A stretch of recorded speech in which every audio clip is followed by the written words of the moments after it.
Hola, estamos aquí y hemos pasado el 1 de Adviento y toda su semana, y también hemos visto el Adviento segundo domingo, y ahora nos metemos en el lunes de la segunda semana, que es lunes.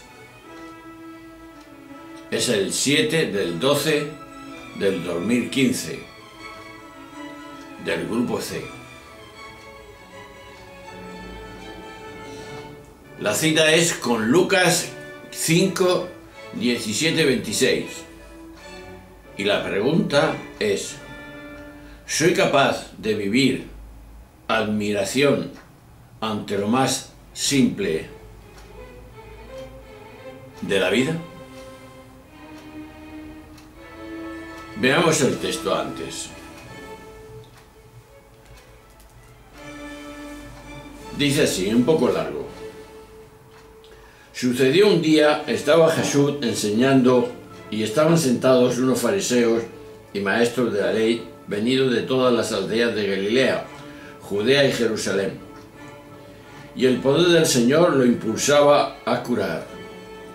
Llegaron unos hombres que traían una camilla, un paralítico, y trataban de introducirlo para colocarlo delante de él.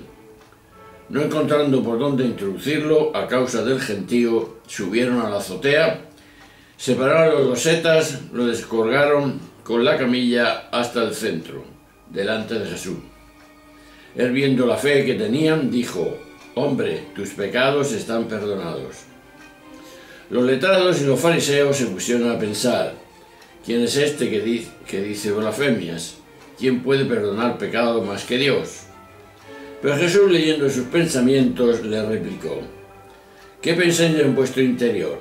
¿Qué es más fácil, decir tus pecados quedan perdonados o decir levántate y anda?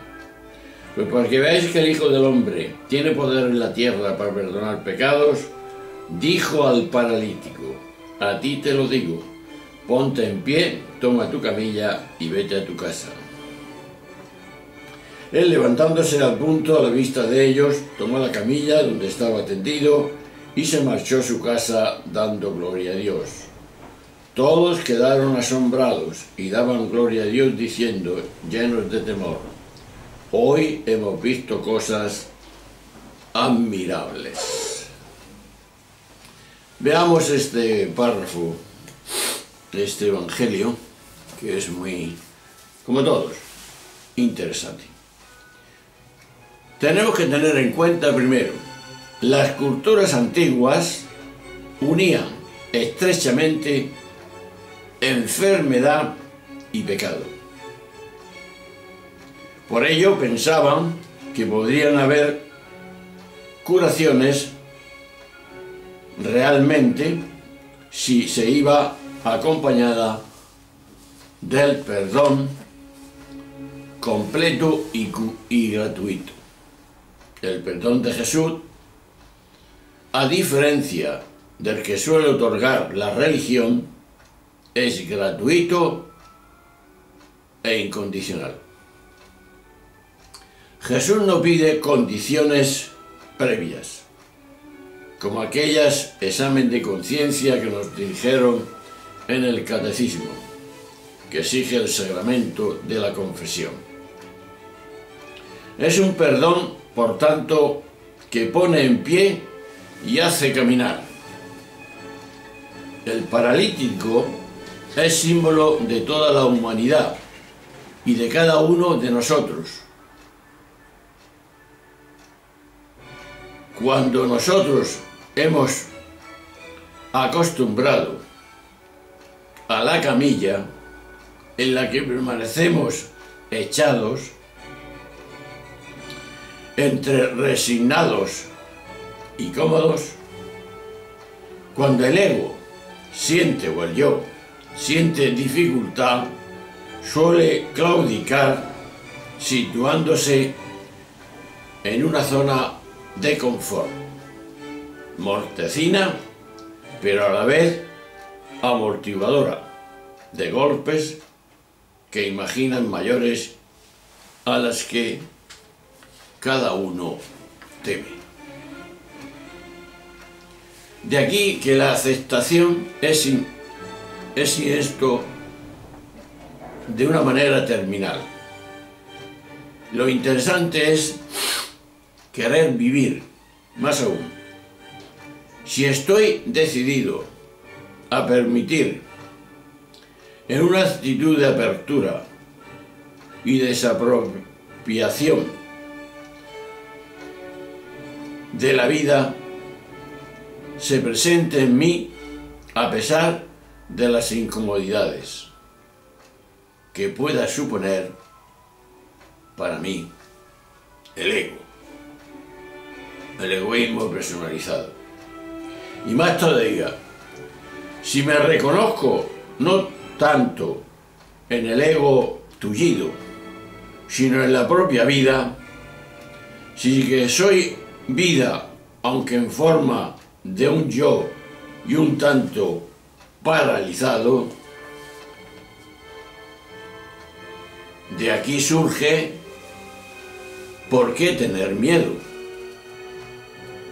Nuestro engaño radical, el verdadero pecado original, que tanto a veces hemos hablado, consiste en creernos separados, desgajados de la vida con mayúscula. Pero somos la vida y es ella la que se pone en pie en nosotros, la que nos hace tomar la camilla en la que yacíamos, resignados, y la que estalla en un grito de gloria. En realidad, en todo lo que hacemos es la vida. Podemos darle otro nombre que es Dios, la que se celebra a sí misma. Esto es la psicología actual y esta es la verdad. Pero vayamos más. Para entender el significado de este y de otros tantos relatos de milagros en los evangelios, hay que tener en cuenta que en la cultura grecorromana del siglo I, los hechos prodigiosos que se daban tenían más relación con la religión que con la medicina. La manera de elogiar y enaltecer a una persona religiosa era atribuirle milagros. Las curaciones que se relatan en los evangelios podemos ponerle un interrogante. ¿Eran estrictamente tales?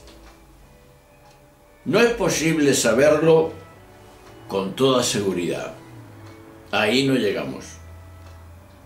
Los relatos de curaciones, sin duda alguna, nos dicen esto. Los enfermos que eran curados eran personas que se fiaban de Jesús y tenían fe en Él. Segundo, la fe en Jesús es fuerza de vida, de salud, de bienestar. Tercero, en aquel tiempo se pensaba que la enfermedad era un castigo por algún pecado, como he dicho antes. Pero la curación devolvía al enfermo, pecador, el bienestar y la dignidad, que pasaba de ser visto como mala persona a ser visto como justo. De ahí la pregunta, ¿qué tiene la religión? Quienes se dedican a ella, viven de ella y se someten a ella, les lleva a pensar mal de los que no viven y no piensan como ellos. ¿Por qué fueron precisamente los fariseos y los maestros de la ley los que inmediatamente pensaron que Jesús era nada menos que un blasfemo, como hemos leído? Las personas muy observantes de su religión, si no tienen mucho cuidado, hacen revivir a la conducta de los fariseos. Pues ahí viene la pregunta que hemos hecho antes, al principio, en este lunes de segunda semana de Adviento. ¿Soy capaz de vivir admiración ante lo más simple de la vida? Las cosas pequeñas. Esas son las que me van a dar vida. Pues cuidemos esa dimensión y veamos que Jesús obraba de distinta forma como obraban los fariseos. Un poco de música y nos metemos en la Inmaculada Concepción de María.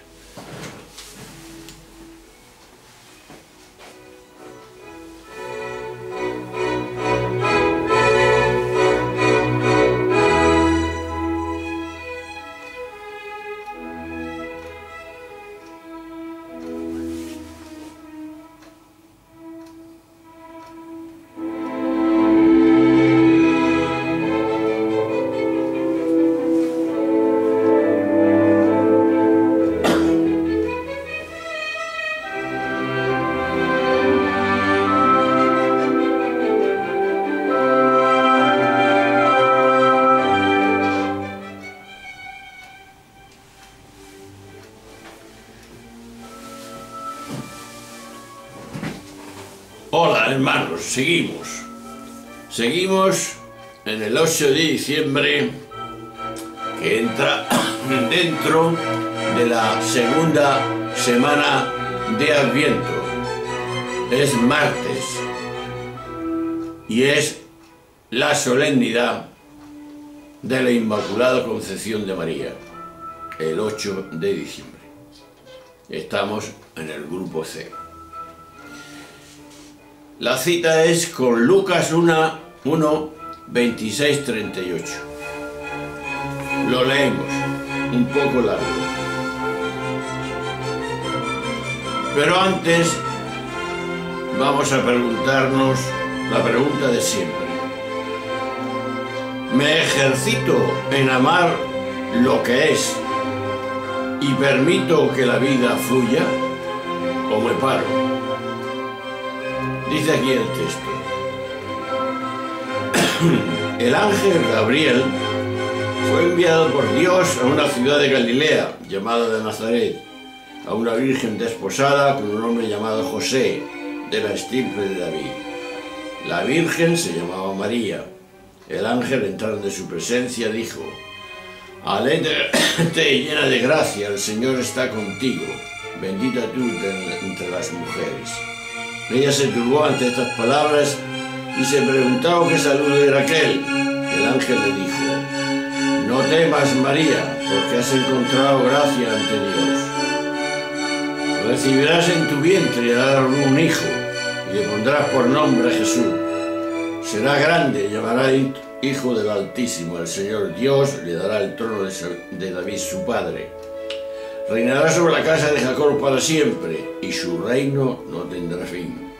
María dijo al ángel: ¿Cómo será, pues? No conozco varón. El ángel le contestó: El Espíritu Santo vendrá sobre ti, y la fuerza del Altísimo te cubrirá con su sombra. Por eso el santo que va a nacer se llamará Hijo de Dios. Ahí tienes a tu pariente Isabel, que a pesar de su vejez ha concebido un hijo, y está de 6 meses la que llamaban estéril, porque para Dios nada es imposible. María contestó: Aquí está la esclava del Señor, hágase en mí según tu palabra. Y la dejó el ángel. Pues bien, nos vamos a meter en esta fiesta, que es interesante. Primero habría que ver los relatos llamados de la infancia, que pertenecen al género mítico, es decir, revisten un carácter especial a través de imágenes legendarias que quieren transmitir un contenido valioso. El mito no es algo falso, sino simplemente está narrando algo a nivel de la conciencia, diferente, estrictamente racional, que con la razón no lo entendemos.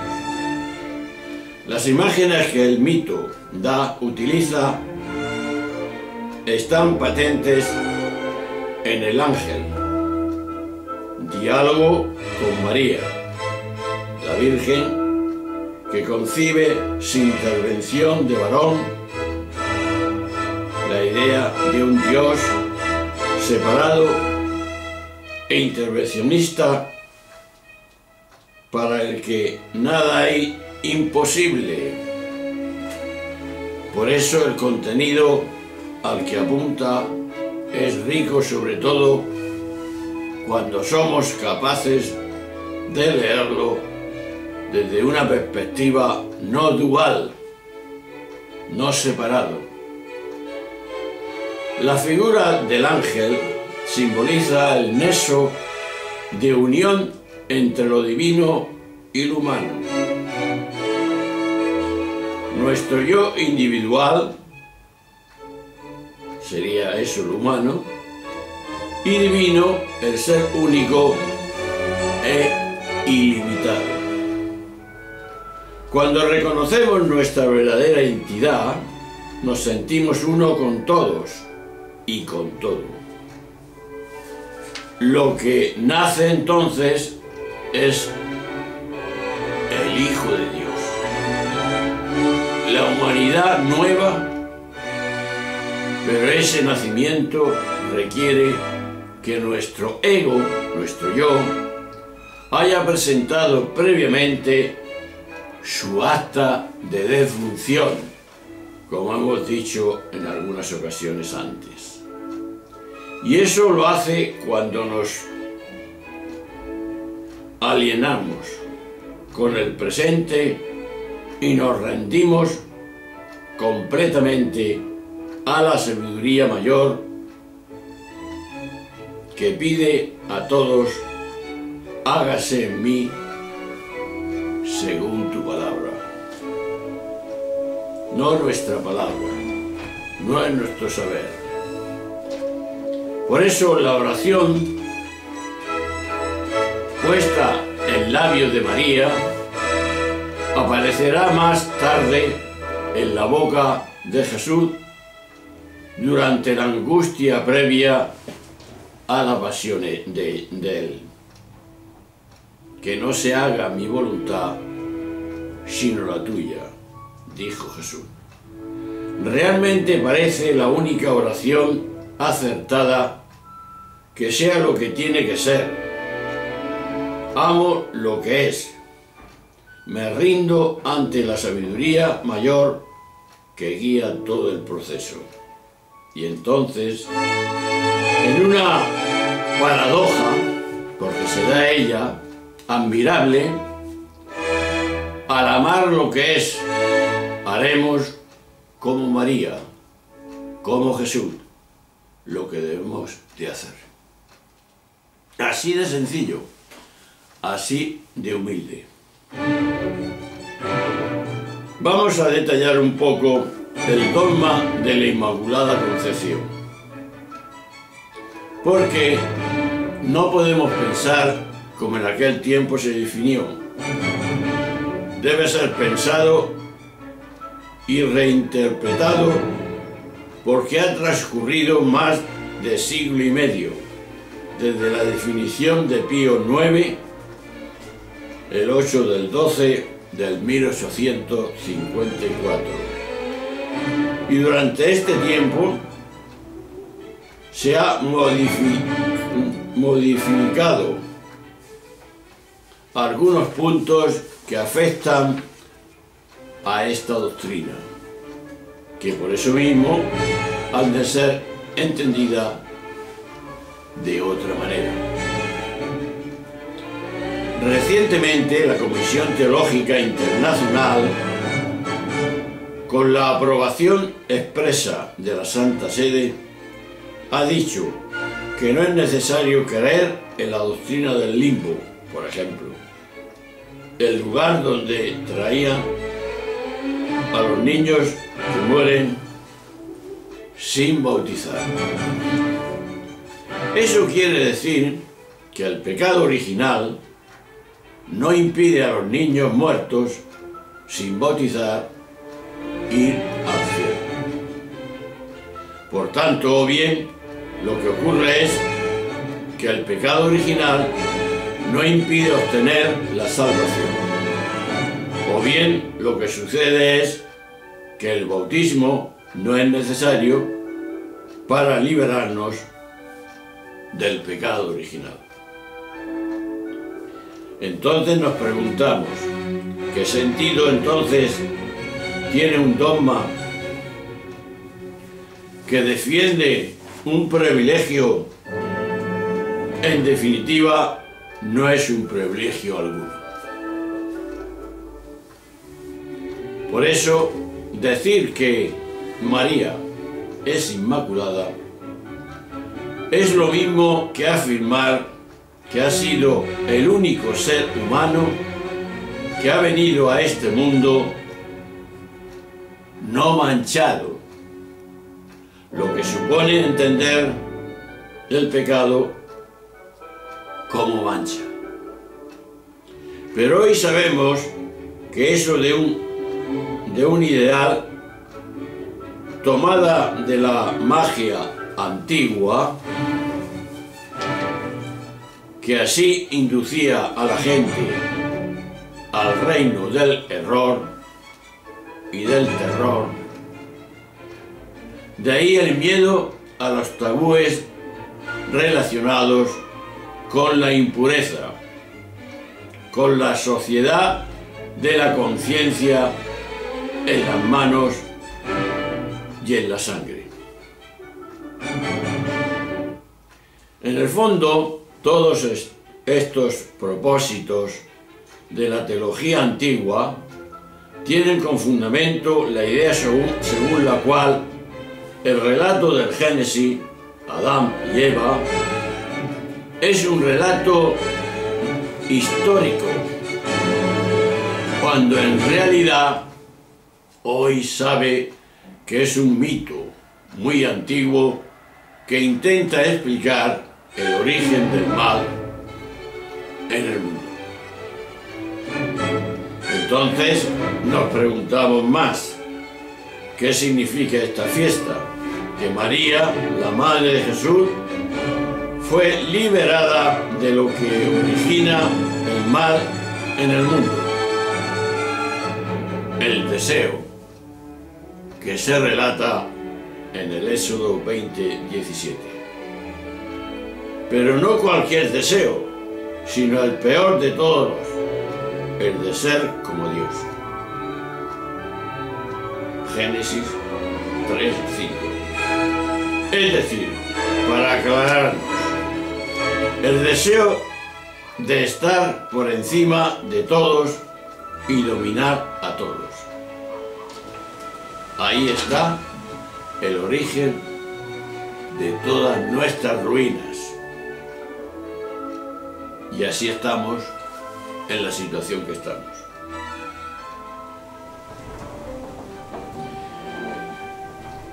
El anuncio del ángel a María, si lo comparamos con el anuncio de Juan Bautista,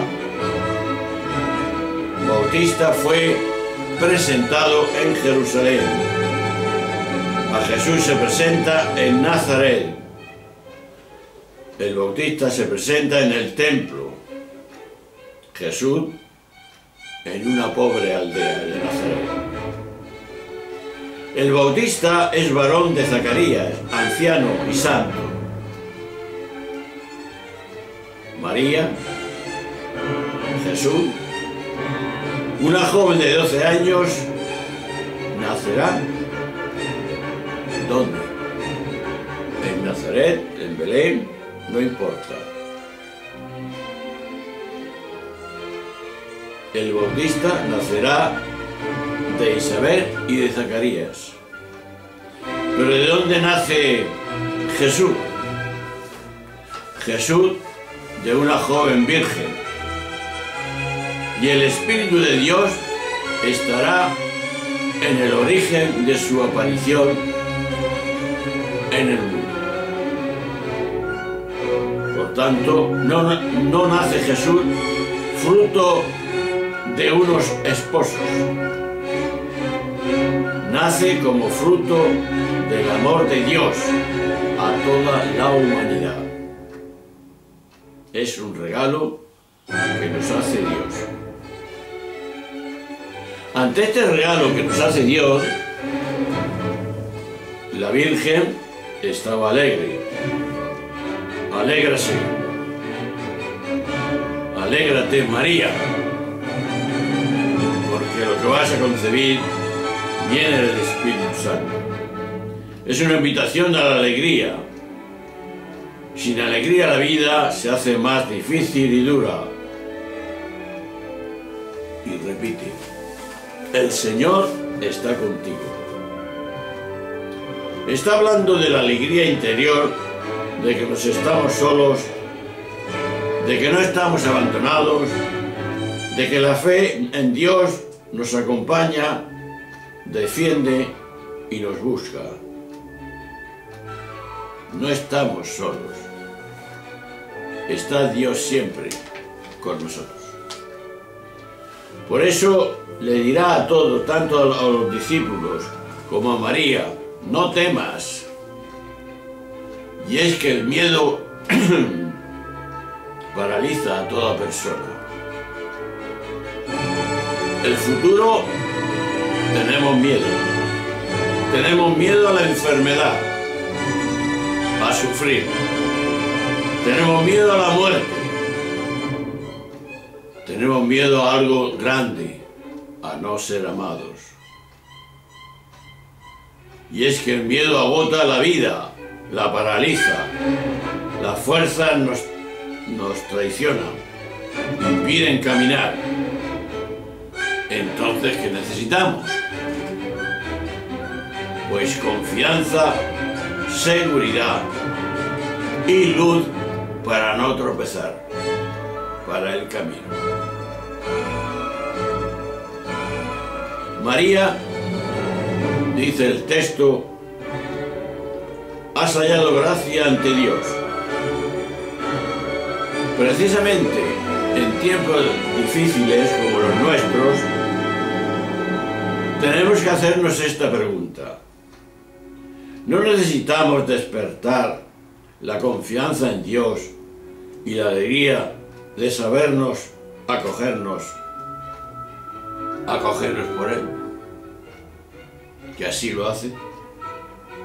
¿Por qué no nos liberamos un poco de los miedos y angustias, enfrentándonos a la vida desde la fe en un Dios cercano y no lejano?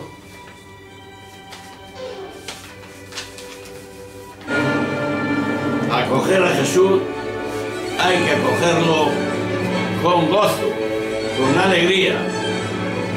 Tenemos que despertar a la alegría y desterrar los miedos.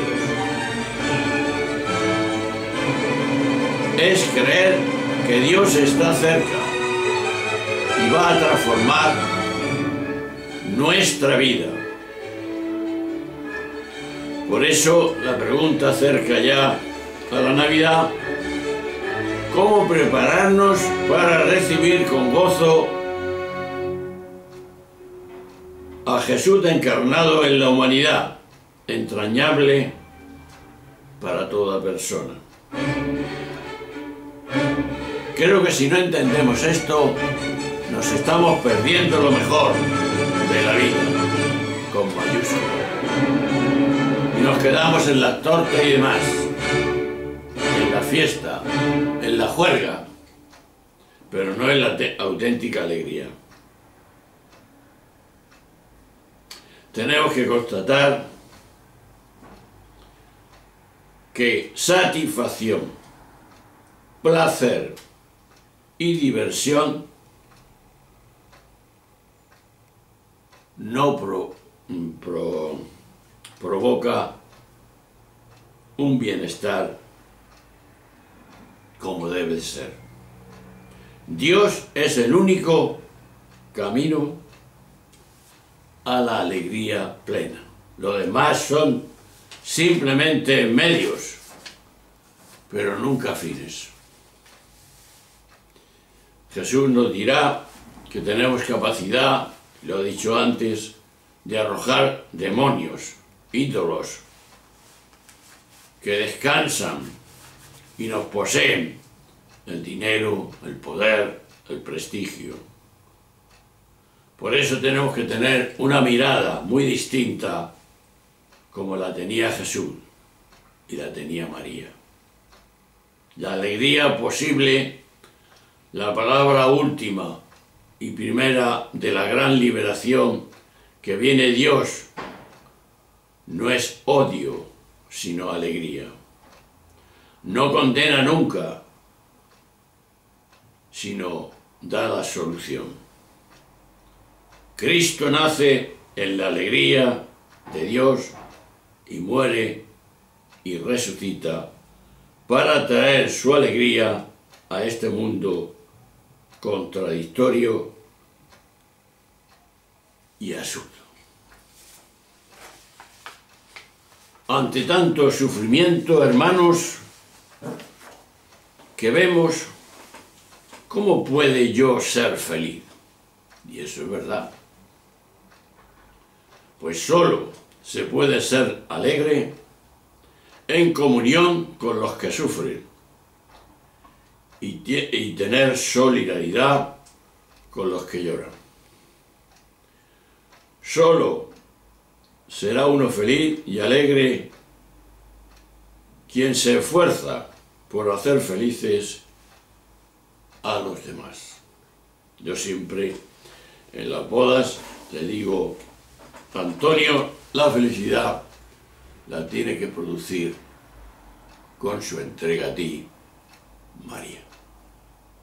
María, la felicidad tuya tiene que ser la entrega de Antonio para ti. Por eso María, y tenemos que chillar fuerte, es el modelo de la Iglesia, porque es la ternura maternal, el calor humano, signo de esperanza. Nada de prisas, nada de acelerar la vida.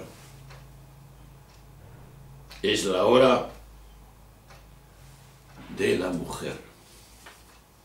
Es la hora de darnos cuenta del gozo y su dignidad, su responsabilidad, su creatividad femenina. Día de la mujer trabajadora, decimos.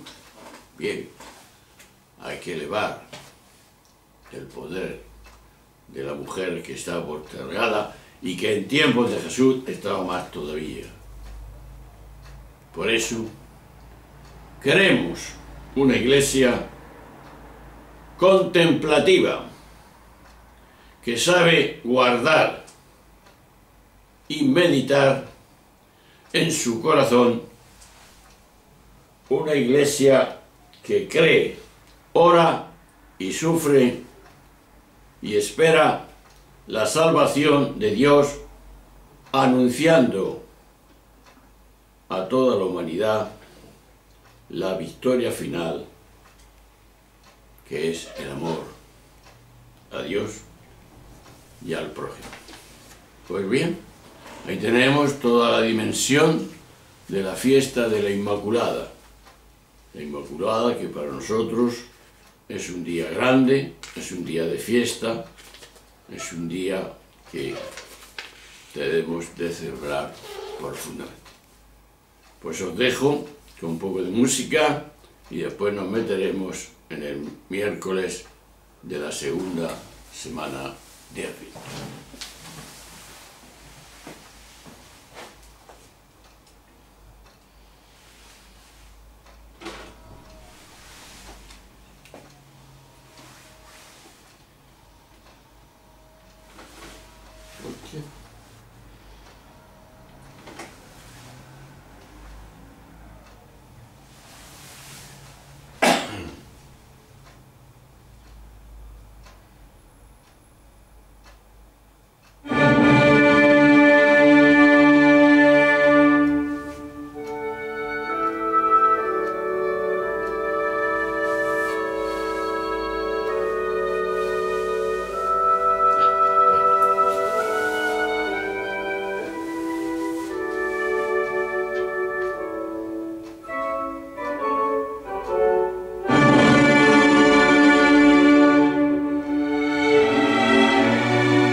Hermanos, un saludo.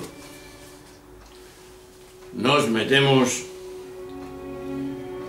en la segunda de Adviento, miércoles 9 del 12 del 2015, del grupo C. La pregunta es, ¿respeto y valoro todos los caminos que existen en la vida? Mateo 11, 28, 30 nos dice lo siguiente.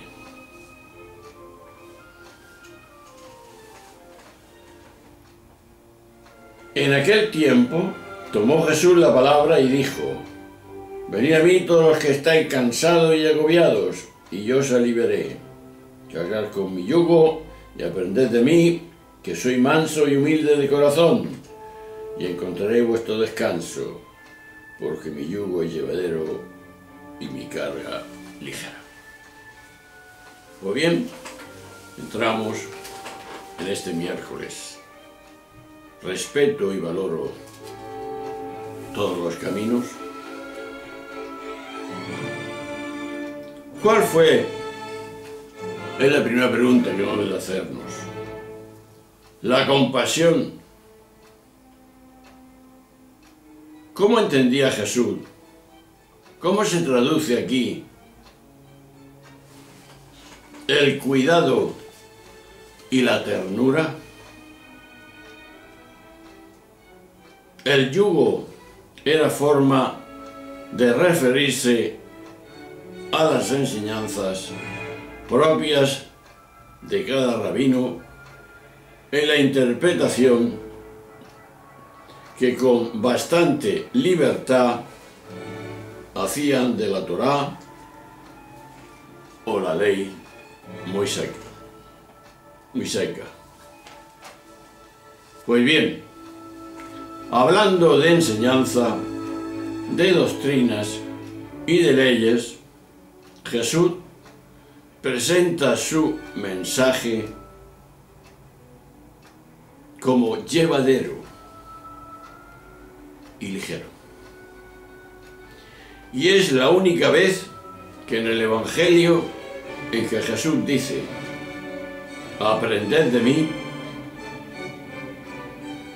Al oír esa recomendación, daría la impresión que con bastante de que se halla en juego algo decisivo. Y quizá sea así, no puede haber descanso sin humildad de corazón. Es decir, sin aceptación profunda de la verdad completa y de todo lo que ocurre alrededor nuestro. Pero, ¿quién no necesita descanso y consuelo?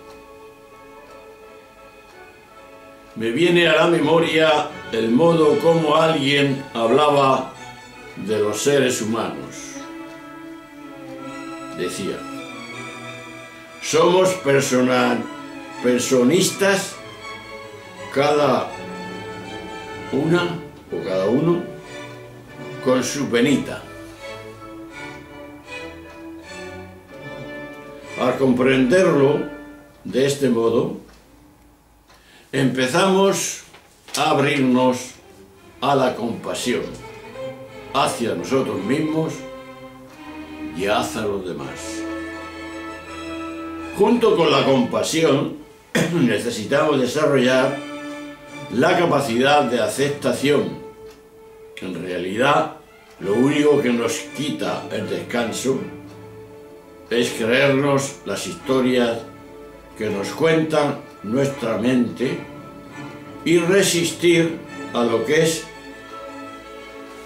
quitada la resistencia, cesa el agobio y el sufrimiento. Por eso no te fíes de las interpretaciones que tu mente, la nuestra, la de cada uno, hace con lo que te ocurre. Nos engaña con mucha frecuencia y nos introduce en laberintos de lo que es y debería ser, lo que no debería ser, y cada vez que usamos esas palabras, estamos convocando el sufrimiento. Por eso a nuestra vida Jesús se presenta como fuente de descanso y de liberación y de agobios. Pero puede serlo porque se vive en su verdadera identidad, aquella que todos compartimos, del yo soy, del fondo de lo que es. Siempre es descanso y libertad, amplitud y gozo. Quien en Jesús pueden llegar a ese lugar a través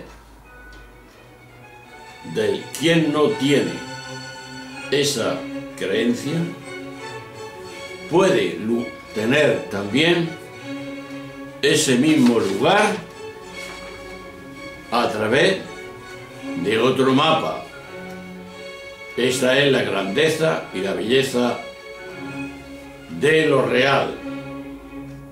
Es absolutamente inclusivo, porque es nuestra identidad última, la casa compartida en la que nos falta, en la que no falta nadie, tanto los agobios como las luchas y las enfermedades y los enfrentamientos nacen únicamente de nuestro despiste, es decir, de nuestra ignorancia acerca de quién somos.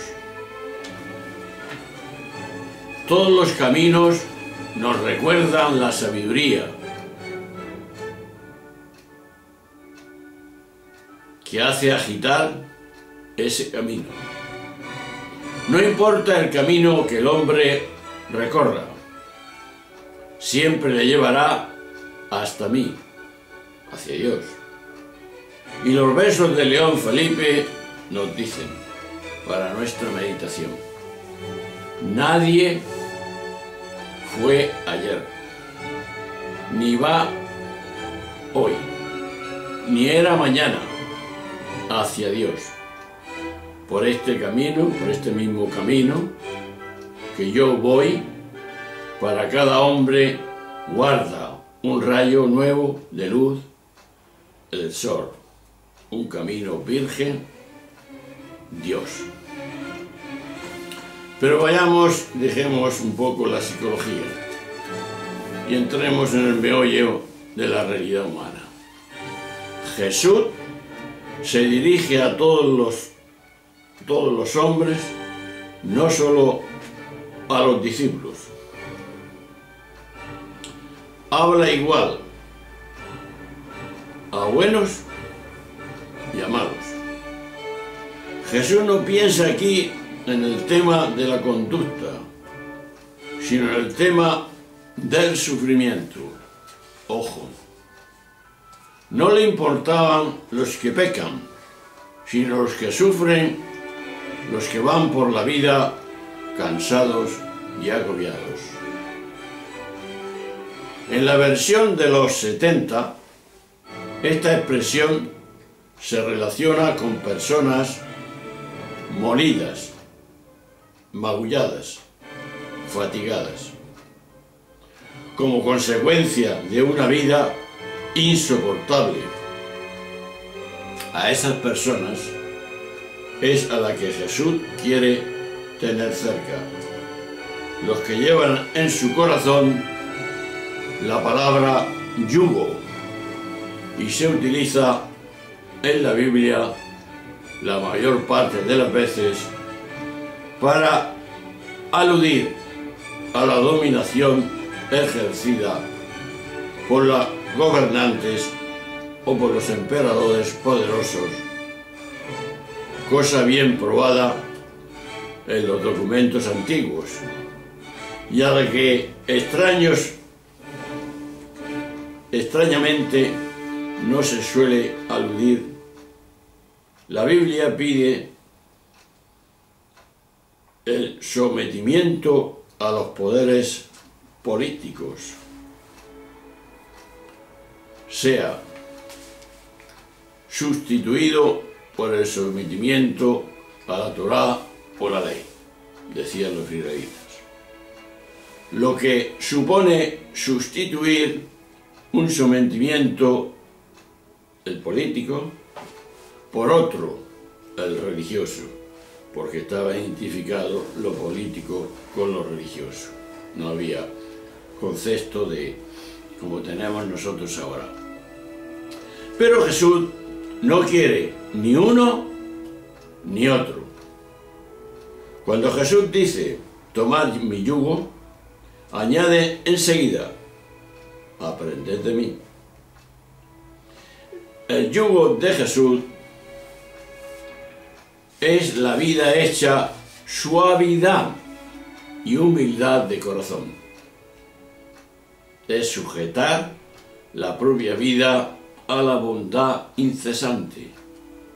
Esto es lo único que libera y da felicidad a todas las personas. Por eso Dios no se revela a los sabios y entendidos de aquel tiempo ni de este. Se revela a los sencillos, a los oprimidos por los poderosos. Jesús exige lo esencial, el amor que libera y hace vivir. Es un descanso encontrarse con ese Dios, con ese Jesús, hoy más que nunca. La mirada sencilla es de ordinario más limpia de una gente sencilla. No un corazón torcido. Los que entienden el Evangelio, lo mejor que tenemos en la Iglesia son la gente sencilla de corazón. Nosotros muchas veces tenemos muchos racionalismos, muchas teorías que complican demasiado la fe y por tanto la gente no nos entiende. Por eso las preguntas ya últimas, más o menos. ¿Por qué hay tanta distancia entre nuestra palabra y la vida de la gente? ¿Por qué nuestro mensaje resulta